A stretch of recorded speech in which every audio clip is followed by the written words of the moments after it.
హర her Mahadev Shambho. దశమహావిద్య దేవతలు 10 దేవతలలో 6వ దేవత చినమస్తా దేవి. అంటే చినమస్తాదేవి ఏ విధంగా ఉంటుందో కూడా అందరికీ తెలిసి ఉండొచ్చు, తెలియకపోవచ్చు కొంతమందికి. తన మొండాన్ని తనే కట్ చేసుకొని తన రక్తం తనే తాగి గణాలకు కూడా ఆ రక్తాన్ని తాపించుకుంటూ అతి భయంకరమైన ఈ చినమస్తాదేవి ఆరాధన చేసినట్టయితే, అంటే ఇది గృహంలో ఫోటోలు పెట్టి చేయకూడదు. ఆ దేవత అంత భయంకరంగా ఉంటుంది కనుక దేవాలయంలో అంతర్లీనంగా మన మనసులోనే మనము ఆమెని ఊహించుకొని మనం కళ్ళల్లో ఆమెని చూసుకుంటూ ఈ చినమస్తాదేవి ఆరాధన చేసినట్టయితే శత్రు బాధలనేవి ఉండవు. ప్రతి ఒక్క విషయంలో విజయం అనేది ఉంటుంది. మనల్ని ఎవరైనా కించపరచాలి, ఏ విధంగానైనా మనల్ని ఇబ్బంది పెట్టాలని చూసినా ఆ వజ్రవైరోచని శ్రీ చిన్నమస్తాదేవి అంతాన్ని ప్రతిఘటిస్తుంది, అంతాన్ని చూస్తూ ఉంటుంది. అలాంటి దేవతని నేను ఆరాధించండి. అలాంటి దేవత ఈ 6వ శక్తిపీఠమైన ఈ చినమస్తా దేవిని మీరు ఆరాధించినట్టయితే దశమహావిద్యల్లో అతి గొప్పమైన దేవతగా ఈ చినమస్తా దేవిని ఆరాధిస్తూ ఉంటారు. తాంత్రికంగా ఇది గొప్ప సాధన. తాంత్రికులు ఇది చేస్తూ ఉంటారు.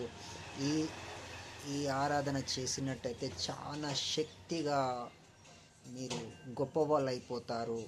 మిమ్మల్ని ఎవరైనా కన్నెత్తి చూడలేక, మీ ఏలు పెట్టి చూపించలేక కూడా మీరు దానికి భయపడుతూ ఉంటారు. అయితే ఈ ఆరాధన చేసేటప్పుడు గణపతి ఆరాధన, అమ్మ ఆరాధన చేసుకున్న తర్వాత రుద్ర ఆరాధన కూడా చేసుకున్న తర్వాత మీరు ఈ మంత్రాన్ని మీరు పఠించినట్టయితే మీకు చాలా శుభదాయకంగా ఉంటుంది. ఆ మంత్రం చిన్నమస్తాదేవి మంత్రం అనేది చెప్తాను, అది మీరు తప్పకుండా పాటించండి. ఓం శ్రీం హ్రీం క్లీం హైం వజ్ర వైరోచినియే హుం హుం ఫట్ స్వాహ అనే ఈ చిన్న మంత్రాన్ని మీరు 11 సార్లు, 21 సార్లు, 108 సార్లు ప్రతిరోజు కూడా పఠించాలి. ప్రతిరోజు దినచర్యం. మనం సెల్ ఫోన్ ఎట్లా పెట్టుకుంటాం, మనం స్నానం ఎట్లా చేస్తాం, మనం ఆఫీస్కి ఎలా పోతాము, ఈ విధంగానే బండి మీద పోతున్నా కానీ ఈ మంత్రాన్ని పఠించినట్టయితే అమ్మ శక్తి అమోఘంగా పనిచేస్తుంది. ఇది సత్యం. ఈ మంత్రానికి ఉన్న శక్తి చాలా చాలా గొప్పది. ఎన్ని కష్టాలున్నా, ఎన్ని కష్టాలు ఎదురొచ్చినా ఈ మంత్రాన్ని మీరు పఠిస్తూనే ఉండండి. మీకు అమితమైన శక్తిని మీలో వస్తుంది, అమితమైన శక్తి ఉంటుంది. ఎవరికైనా కూడా మీరు ఈ మంత్రాన్ని చదివి మీరు బాగుపడాలి అని చెప్పి చదివితే వాళ్ళు తప్పకుండా బాగుపడతారు. దీవించవచ్చు, ఏదైనా చెయ్యొచ్చు. ఇది చిన్న మంత్రమే కానీ చిన్నమస్తాదేవి పెద్ద మంత్రం. హోమాలు చేయొచ్చు, యజ్ఞాలు చేయొచ్చు, ఆవుతులు ఇవ్వచ్చు, ఏదైనా చేయొచ్చు. మీకు కూడా అమ్మవారి దర్శనం అయిన తర్వాతనే మీరు దీన్ని హోమం చేయడం అనేది చేయండి. అర్థమైంది కదా? నేను చెప్పిన ప్రతి విషయంలో కూడా చాలా గొప్పగా ఉంటాయి. అందరూ చేసుకునే విధంగా బాధపడే వాళ్ళు, ఇబ్బందులు పడేవారు, డబ్బుకు బాధపడేవారు ప్రతి ఒక్కరు కూడా ఈ మంత్రాన్ని పఠించవచ్చు.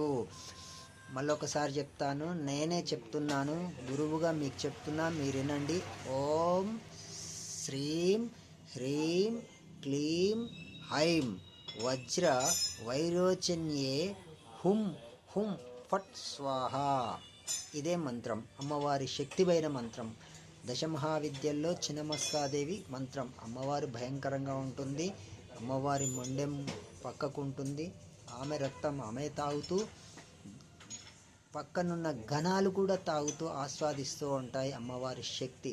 కానీ ఇది చెడుకు మాత్రం ప్రయోగించకూడదు. ఈ మంత్రాన్ని అమ్మ ఆదిశక్తి కోపం వచ్చిందంటే మన అంతం కూడా చూస్తుంది. ఏదైనా మంచి బాగుపడాలి, మన దగ్గరికి వచ్చే వాళ్ళు బాగుపడాలి, మనం బాగుపడాలి, బాగుండాలి, అందరూ బాగుండాలనే ఉద్దేశంతో ఈ మంత్రాన్ని పఠించండి.